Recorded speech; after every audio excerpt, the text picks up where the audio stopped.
The desert station was the kind of place people forgot existed once they left it behind. A single weather-worn wooden platform stretched beside the tracks, warped from years of blistering sun and sand-laden wind. The roof slanted unevenly, offering a sliver of shade that was both a blessing and a tease. The air shimmered with heat, and the occasional dust devil twisted across the barren lot before unraveling into nothingness. Clara sat on a rough bench, the kind that made long waits feel longer. Her suitcase scuffed, overstuffed, and stubbornly refusing to close all the way sat at her feet, the latch straining against the fabric. She dabbed at her face with a folded handkerchief, though it did little good. The air was too heavy, too dry, clinging to her like a second skin. She was not unaccustomed to stairs, though at this lonely station there were few to receive them. Her figure, broad-hipped, full-bodied, undeniably present, had often drawn whispers in crowded towns. In her youth, she tried to shrink herself, to sit with her shoulders folded in, as if her body might apologize for its size. Now, with years of travel and disappointment behind her, she sat with quiet dignity, chin lifted, though her heart still carried the sting of those judgments. Her train was late. No one could say how late, only that the line runs slow in summer. The station master, a wiry man with a permanent squint, had shrugged when she asked. That had been nearly 2 hours ago. He'd since disappeared into the back office, leaving Clara and a handful of other travelers to wait in the oppressive heat. She tried to distract herself with a book, but the words swam on the page. Every so often she glanced up at the tracks, listening for the whistle that never came. Around her, the other passengers, a mother soothing a restless child, 2 salesmen arguing about cattle prices shifted inside, their patients wearing thin. Clara pulled her shawl tighter, though not for warmth. It was a habit, a shield. The desert had a way of making a person feel exposed, as if there was nowhere to hide. Out here, everything was stripped bare. And then, quite suddenly, the atmosphere shifted. It wasn't the train. It wasn't the wind. It was the figure that appeared at the edge of the platform, moving with a deliberate stride from the horizon as if he had been conjured by the desert itself. He was enormous. Not merely tall, but broad in a way that made him seem carved from stone. His shoulders carried the weight of someone who had lived his whole life under the sun, and his shadow stretched across the planks like a cloak. His skin bore the deep bronze of the Apache, weathered and strong, his black hair tied back with rawhide.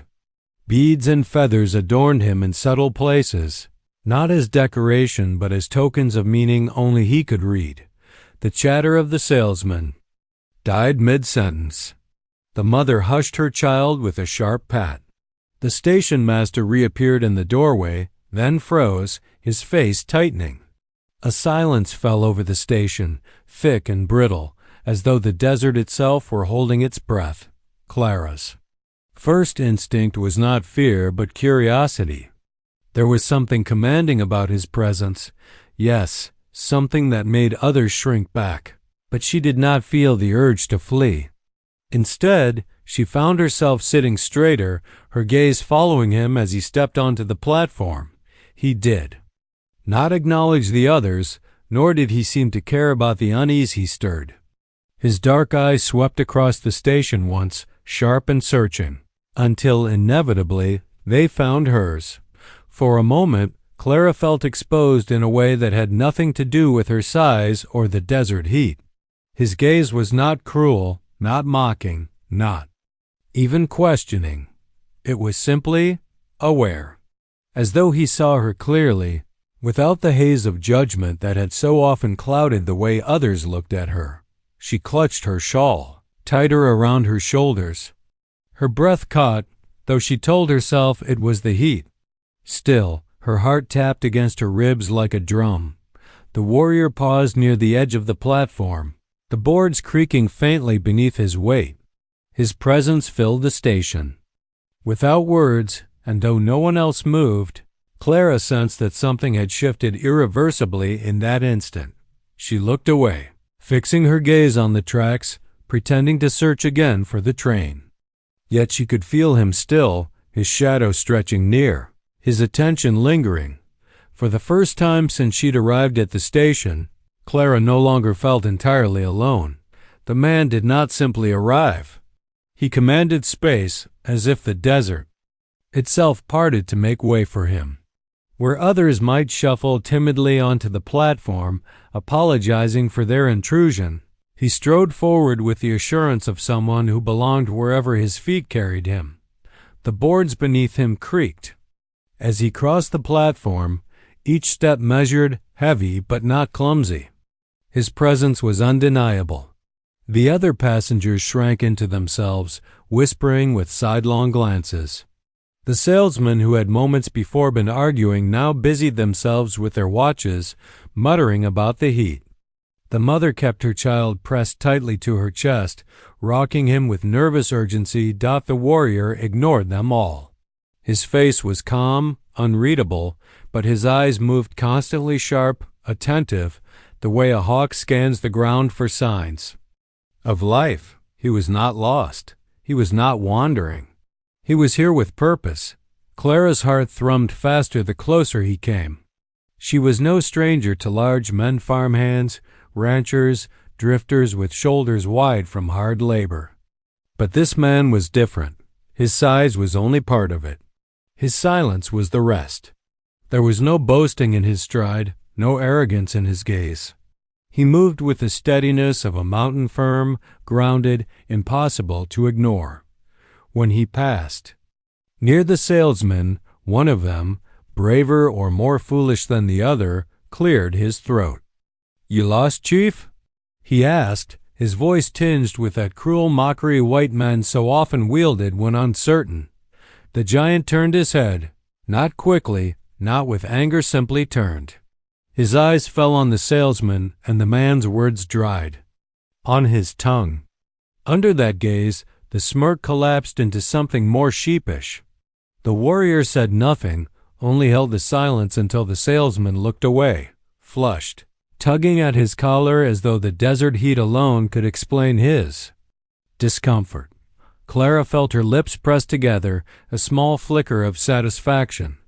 She had endured such condescension herself too many times, mocked for her size, treated as a curiosity or a joke.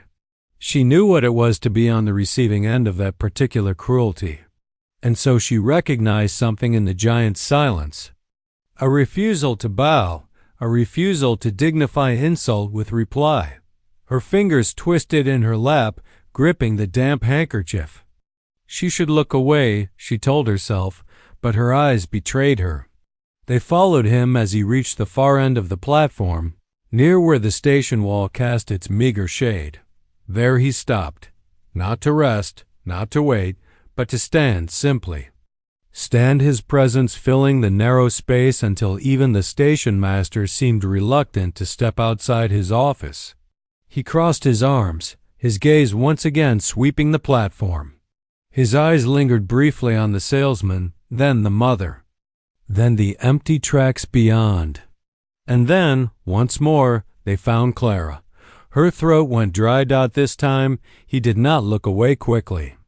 The silence stretched between them, long enough that Clara felt her cheeks flush with heat, though she could not tell if it was the sun or his stare that warmed her.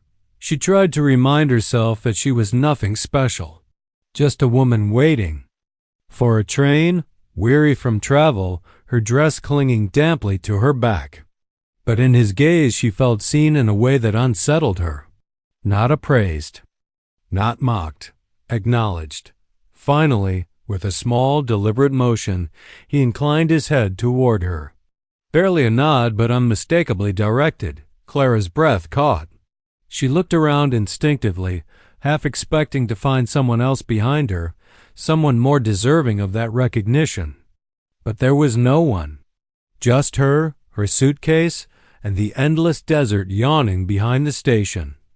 The sound of the child fussing, the mutters of the salesman, The buzz of a fly circling lazily, all of it faded to the edges of her awareness. The world narrowed to the space between her and the stranger. And then, as suddenly as it began, he broke the gaze, turning back toward the tracks. Clara exhaled, not realizing she had been holding her breath. She pressed a hand to her chest, willing her heart to slow, though it seemed to beat all the faster. What unsettled her most was not fear. It was the opposite. For the first time in a long while, in the presence of this towering stranger, she felt oddly safe. The sun had shifted lower in the sky, tilting the shadows across the station platform. The heat still pressed heavy, but the edge had dulled.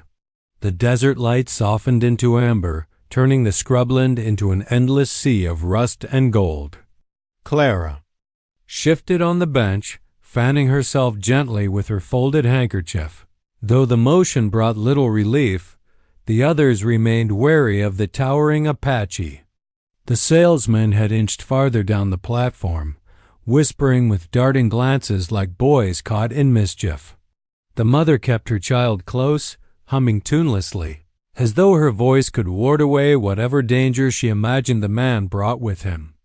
The station master had disappeared again into his office, leaving the door cracked only slightly, peering out from the shadow. Clara, however, did not move.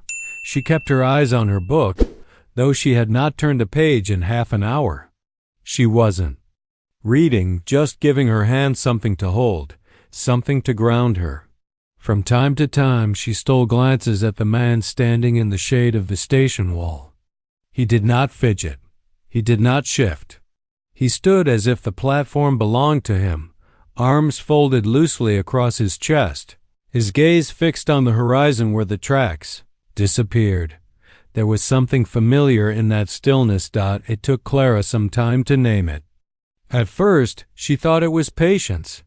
But no patience carried the flavor of waiting, of expectation. This man did not wait for anything.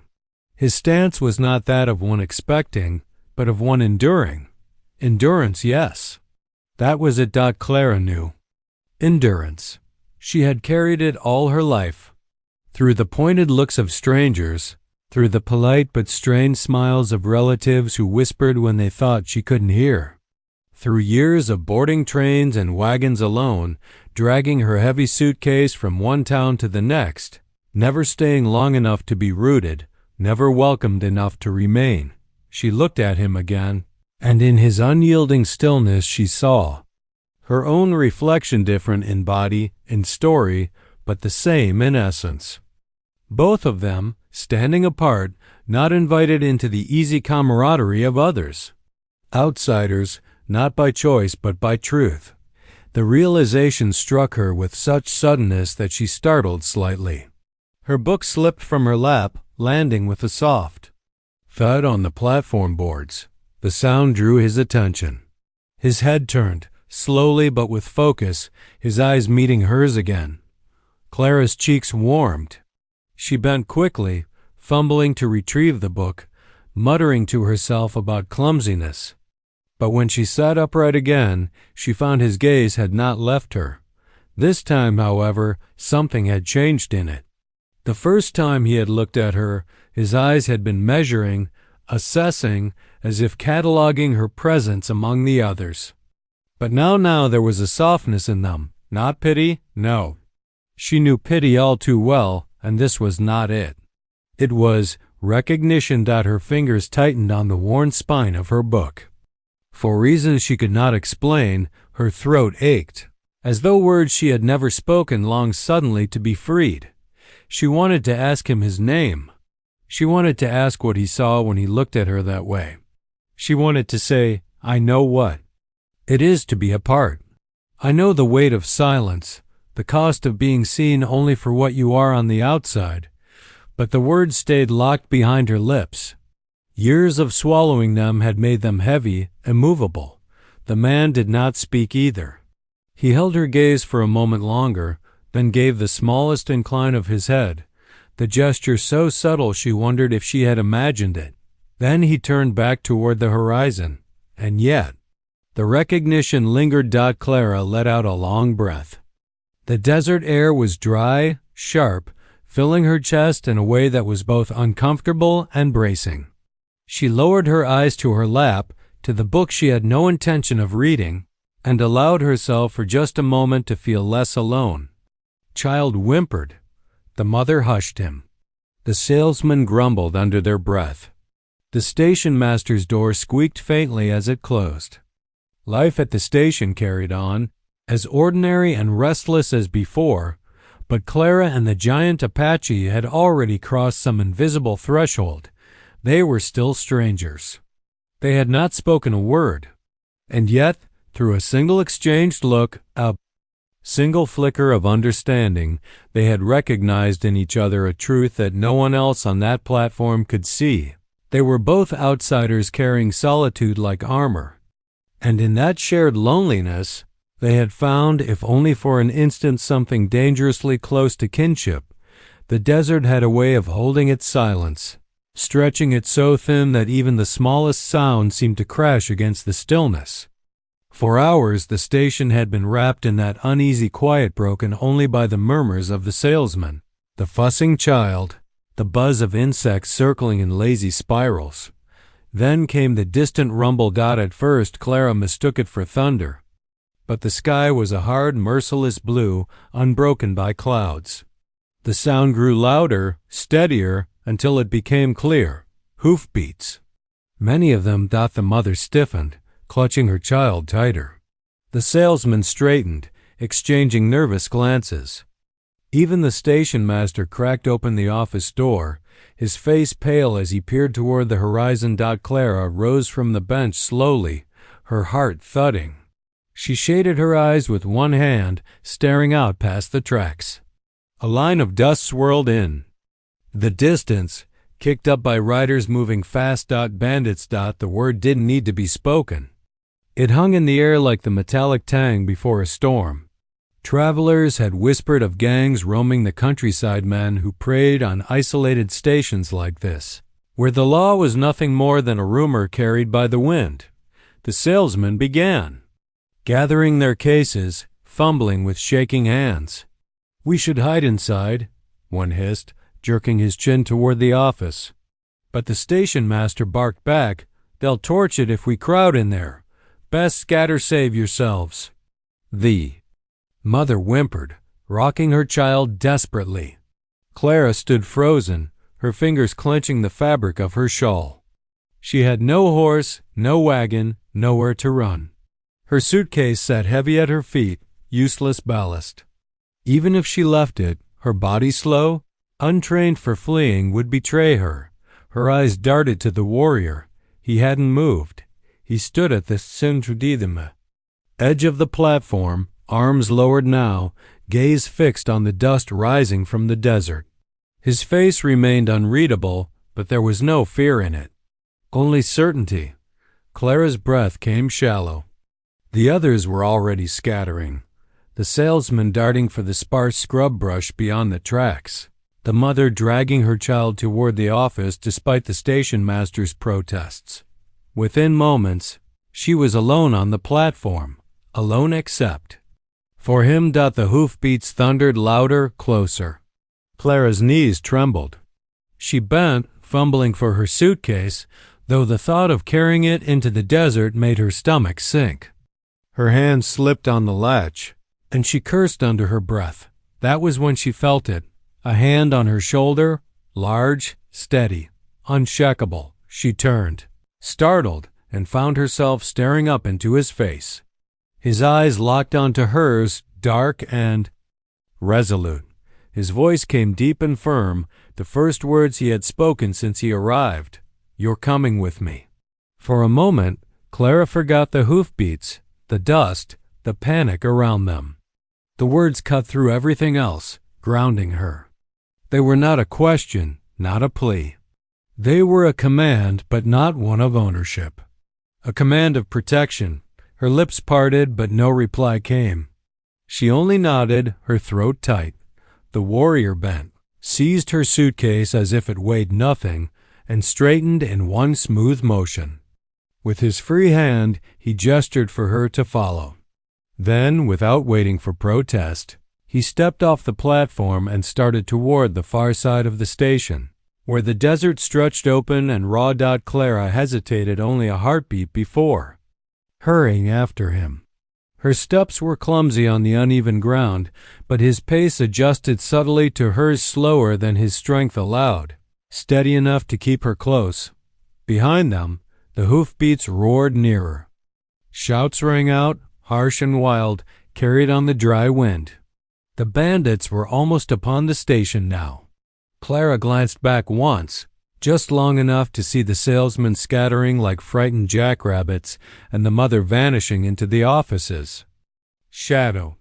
Then she forced herself to keep her eyes ahead, fixed on the broad back of the man leading her away. Her chest burned, her skirts catching on thorny brush as she stumbled after him. Every instinct screamed that she would not make it far, but his hand, always there, steadying her when she faltered, gave her strength she did not know she had.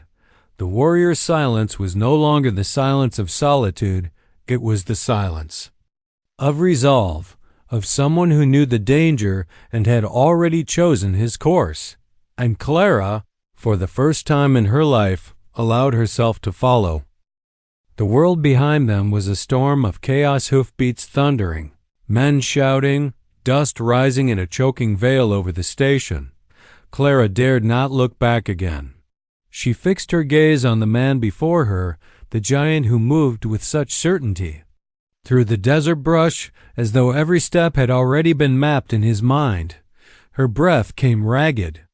Her skirts tangled around her legs, heavy and hot. More than once she stumbled, her shoes slipping on loose stones. Each time she faltered, he slowed, his hand steadying her, his deep voice rumbling just enough to ground her. Keep moving. Not cruel, not impatient, just firm, just certain. She clung to that certainty as she never had clung to anything in her life. All her years she had carried herself alone, dragging her weight, her suitcase, her loneliness across miles of indifferent land. But now someone else bore the burden not only of her luggage, which she carried with ease, but of her safety, her very life. It was terrifying. It was also liberating. They crested a low rise beyond the station, the scrubby desert stretching wide before them. The cries of the bandits were still near, but muffled now by the rise. The warrior stopped, listening. Clara froze beside him, gasping for air, her chest burning. Will they follow?" she asked, her voice shaking. He turned his head, his dark eyes scanning the horizon. Then he looked at her. "Yes," he said simply, "but not here." Words sent a chill down her spine. Not here. What did he mean? Before she could ask, he set down her suitcase with a thud and reached into the leather pouch at his side. From it, he drew a long knife, its blade catching the last rays of the sinking sun. Clara's stomach tightened. He crouched, carving a symbol into the hard earth, swift, sure strokes, as though marking a message the desert itself would understand. Then he rose, sheathing the knife, and without a word, took up her suitcase again. Clara swallowed hard, her voice trembling. Why? Why me? It was the question that had been burning since the moment his hand touched her shoulder at the station. Why her? Why not the others, the mother with a child, surely more deserving of protection, or the men with their quick feet and sharp tongues? He stopped walking, turned to face her fully. The desert wind tugged at his hair, carrying with it the faint sense of sage and dust. His eyes were steady, unflinching, when he finally spoke. "They will not run with you." His words were simple, almost blunt. "They see only weight, trouble, easy prey." Clara's lips parted. Shame prickled at her skin, hot as the sun. Of course. That was how people had always seen her, too heavy, too slow, too much. She dropped her gaze, the familiar ache swelling in her chest. But then his voice softened, just enough to cut through. The shame. I see strength. Her head snapped up. He was still watching her, still steady as stone, but there was no mockery in his gaze, no pity, only truth. You stayed, he said. When others ran. Clara's throat tightened. She wanted to argue, to protest that she had not stayed out of courage but out of fear, out of the simple fact that she had nowhere to run. But the words died before they reached her lips, because when she looked into his eyes, she saw that he believed it. He believed she was strong. And for the first time in her life, Clara wondered if perhaps it was true. He turned again, lifting the suitcase as though it were nothing, and gestured for her to follow. His voice, low and commanding, carried over the desert wind. You're coming with me. This time, the words were not just protection. They were promise.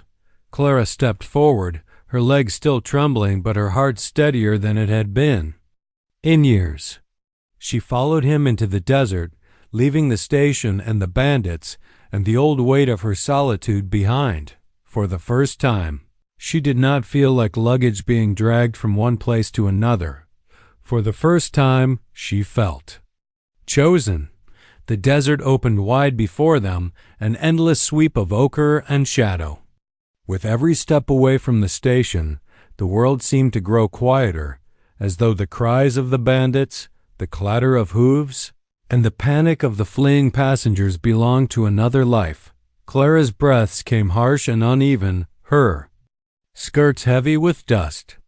She had never walked so far, not like this, no carriage, no train bench to bear her weight.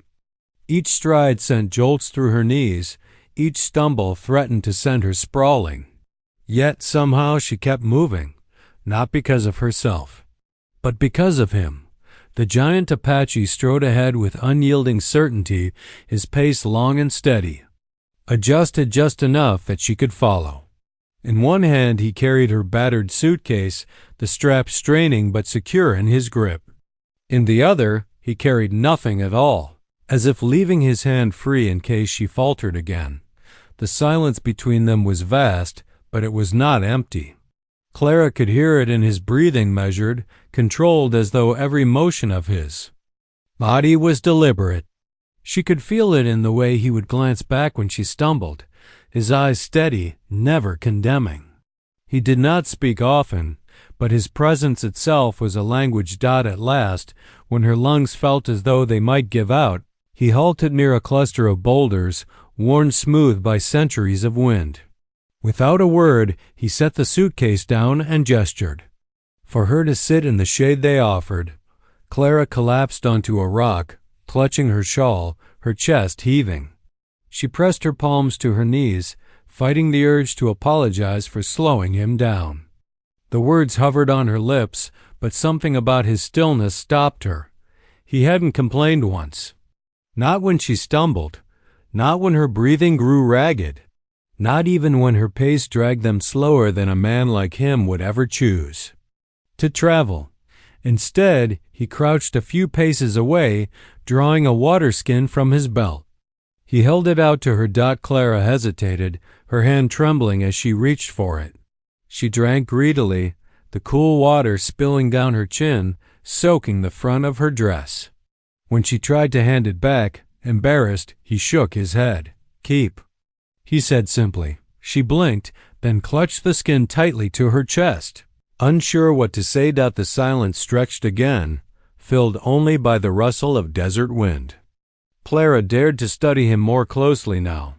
His face was carved with lines of sun and hardship, but it was not harsh. His eyes, though piercing, carried something deeper, a weight, yes, but not bitterness. A loneliness that echoed her own. She wanted to ask his name. She wanted to fill the silence with questions, to peel back the mystery of the man who had chosen her of all people to bring along. But her courage faltered under the enormity of what had already passed. Instead, she asked the only question her breath would allow, "Where are we going?"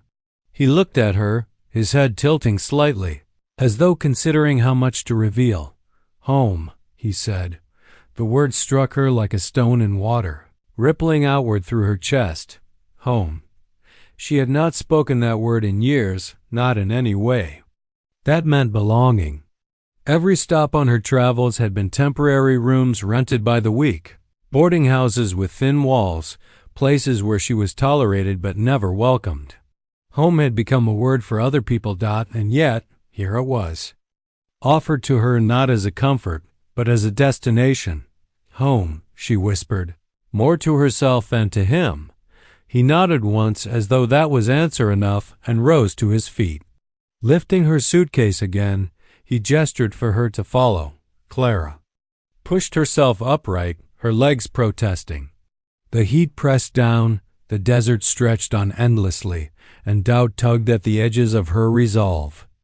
But when she looked at him, his broad shoulders cutting a path before her, his certainty a shield against the emptiness, she found herself stepping forward once more.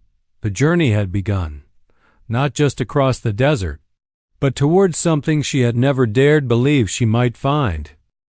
The desert was no gentle teacher. By the second day, Clara's body ached in places she had not known could ache. Her feet were blistered, her calves cramped, and her skirts hung heavy with dust and sweat. She had thought herself prepared for travel. She'd crossed towns and counties by rail, after all, but this was different.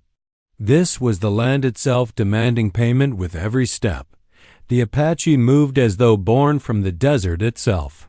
He walked without hesitation, never stumbling, never pausing to catch his breath. His strides were measured, his eyes always searching the horizon, reading the land in ways Clara could not begin to understand. He knew where to place his feet, which patches of ground to avoid, which plants might offer water or shade. Clara envied his ease and at the same time resented it. Once, as they climbed a ridge of loose gravel, her foot slipped. She went down hard on her knees, the grit biting through her stockings. She winced, trying to push herself up when his shadow fell over her. He extended a hand. Clara stared at it, shame burning in her cheeks. She had never liked being helped. Too often, assistance was laced with pity, with the unspoken message, "Cannot manage this on your own." "I can," she began, struggling to rise, but her knees wobbled, her suitcase dragged her sideways, and before she could finish, he had taken her hand. His grip was firm, steady. With effortless strength, he lifted her to her feet. For a moment, their eyes met.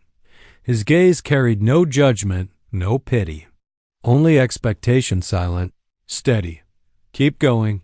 Clara bit her lip and nodded. They pressed on. By mid-afternoon, the heat was merciless. Clara's breath came in shallow gasps, and her vision blurred with each step. She longed to collapse, to beg for rest, but pride held her tongue. It was he who stopped first. He guided her beneath the shade of a mesquite tree, lowering her suitcase to the ground.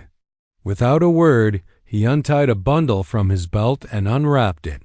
Strips of dried meat, a pouch of roasted corn, a skin of water. He offered her the food. Clara hesitated. Shouldn't you take it first?" He shook his head. "Eat." Her stomach clenched with hunger, but she took only a little, nibbling at the corn. He ate the rest in silence, his motions efficient, almost ritual.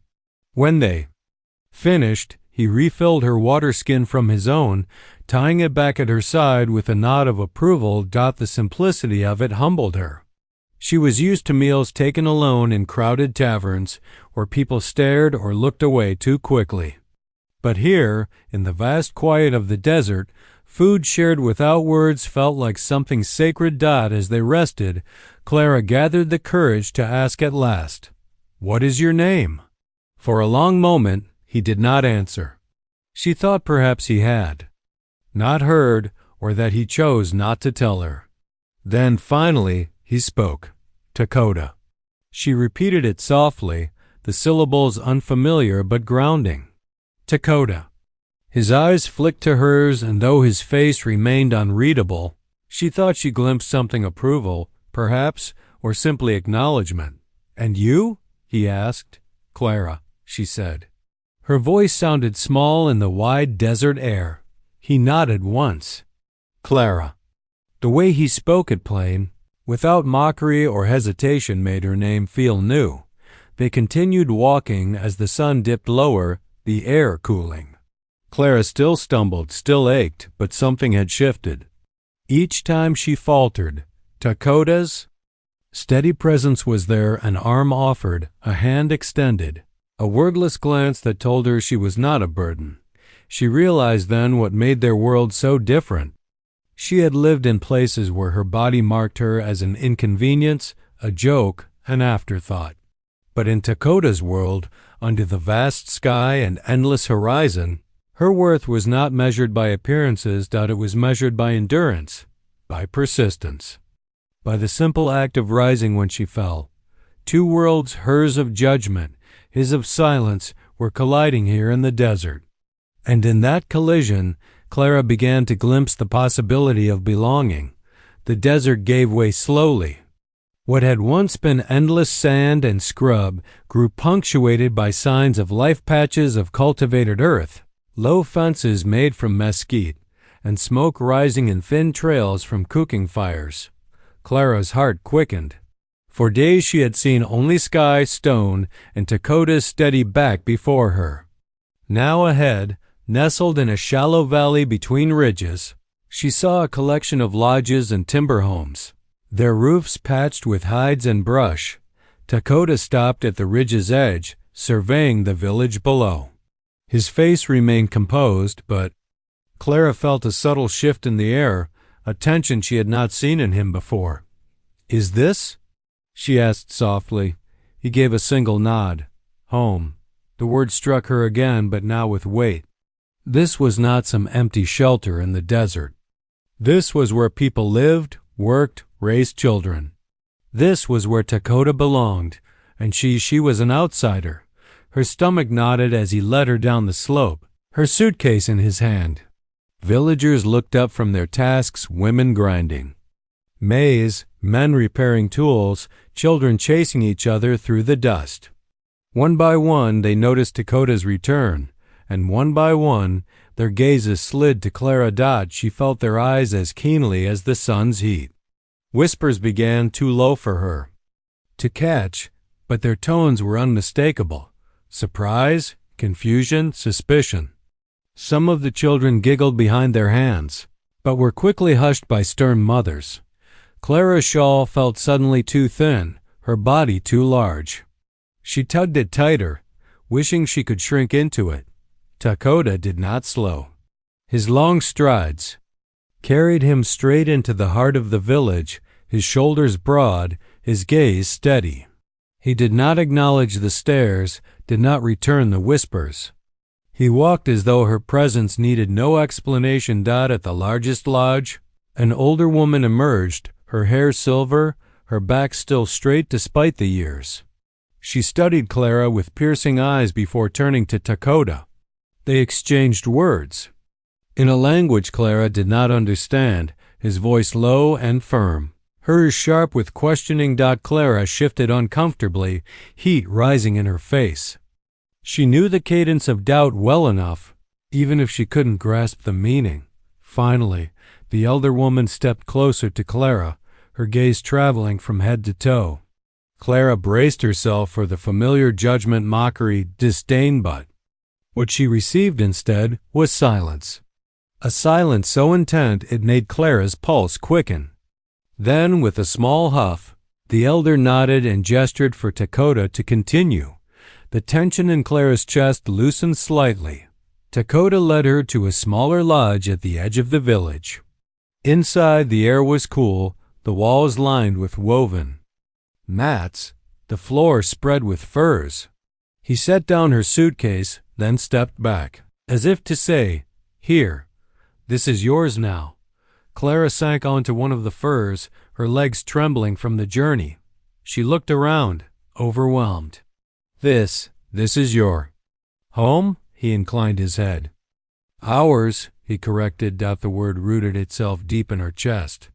"Ours."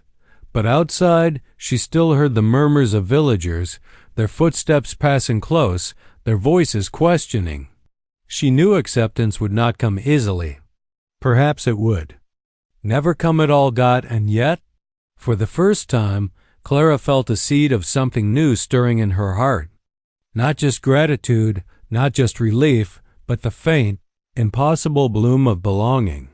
That night, as the village fires flickered against the desert sky, Clara lay awake on the furs, listening to the sounds of Dakota moving quietly nearby. She thought of the stares, the whispers, the doubts. She thought of the long road she had walked, both through the desert and through her life, and still, despite all of it, she whispered the word into the darkness, testing its shape on her tongue. Home. The first mornings in the village were the hardest. When Clara stepped out of Dakota's lodge at dawn, the air cool and the sky streaked with pale rose light, she felt every pair of eyes upon her. Men paused in their work, women stopped at their grinding stones, children clung to their mothers' skirts, whispering.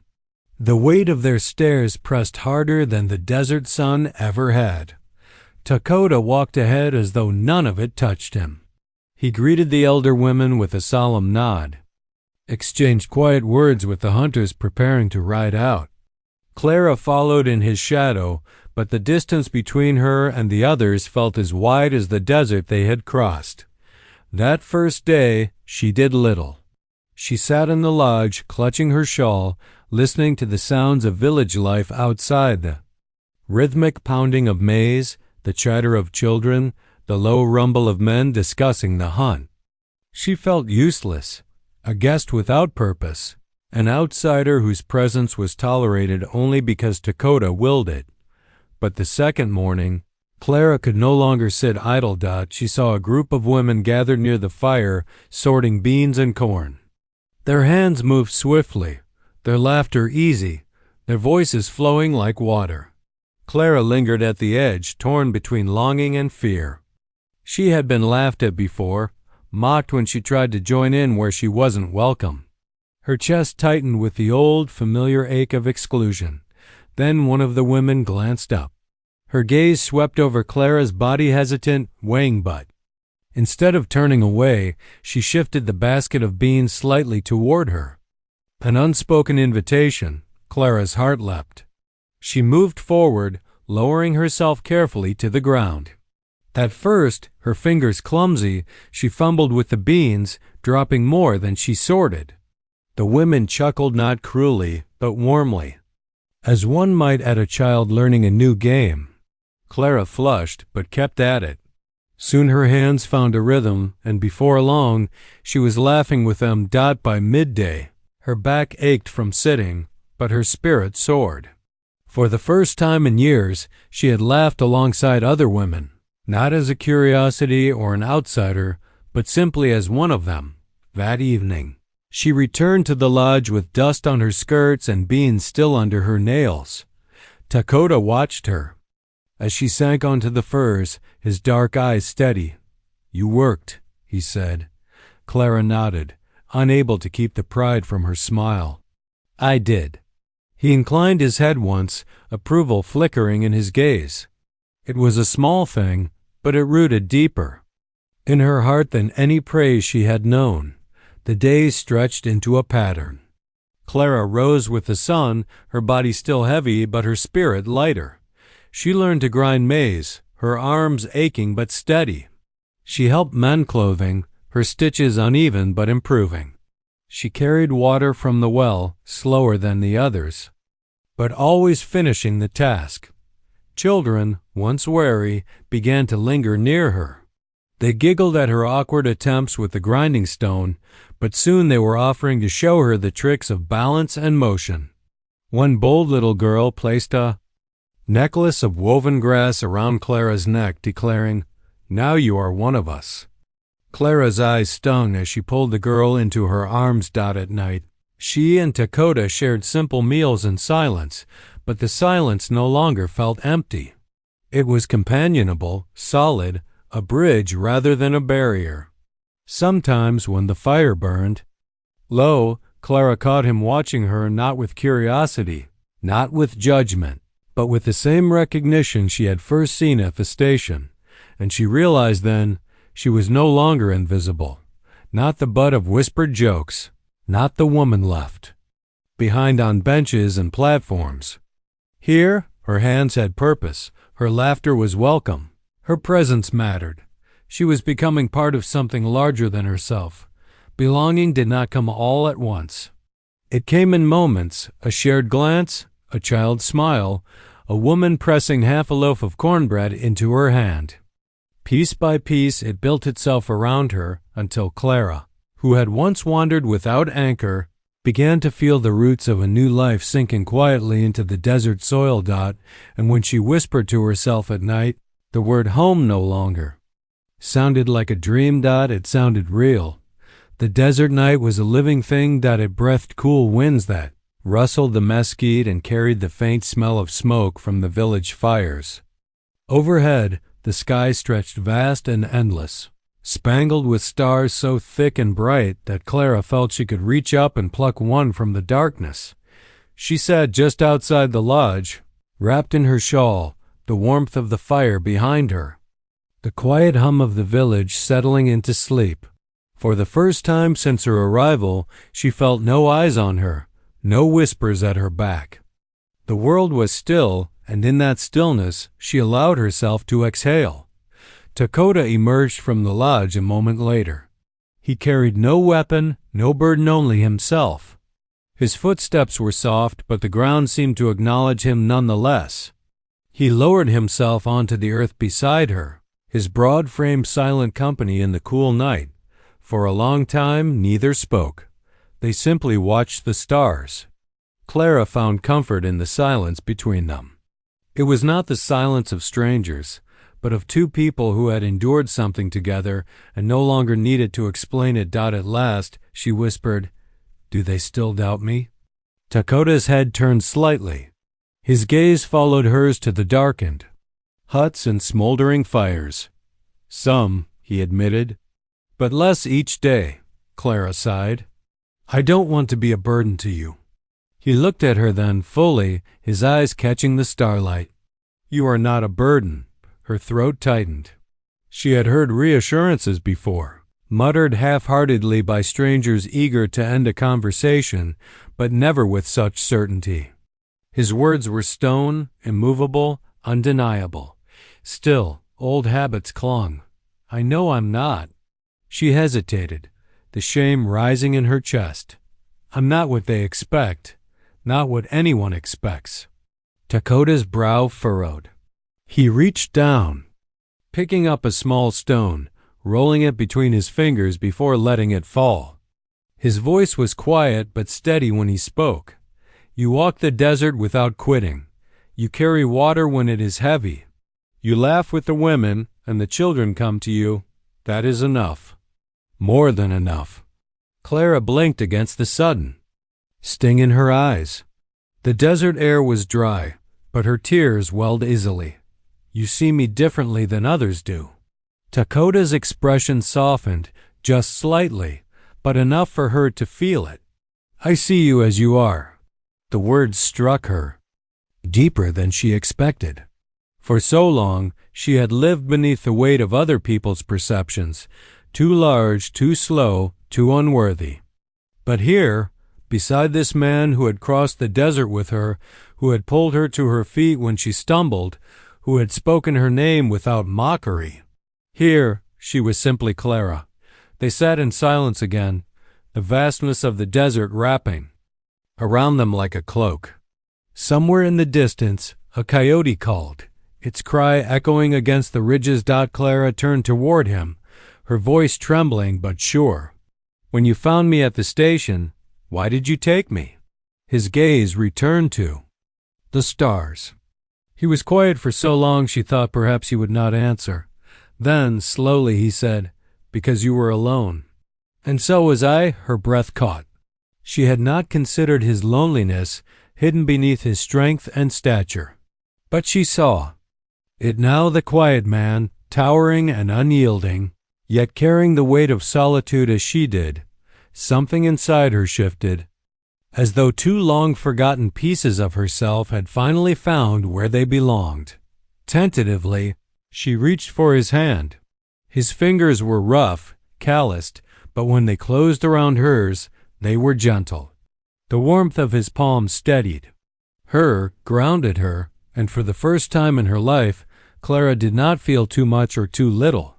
She felt enough. Together, they sat beneath the stars, two lives once wandering in separate deserts, now converged on the same path, and in that quiet night, Clara understood, the journey had not only carried her across the sands, it had carried her to him, to belonging, to the beginning of something neither of them had dared hope for.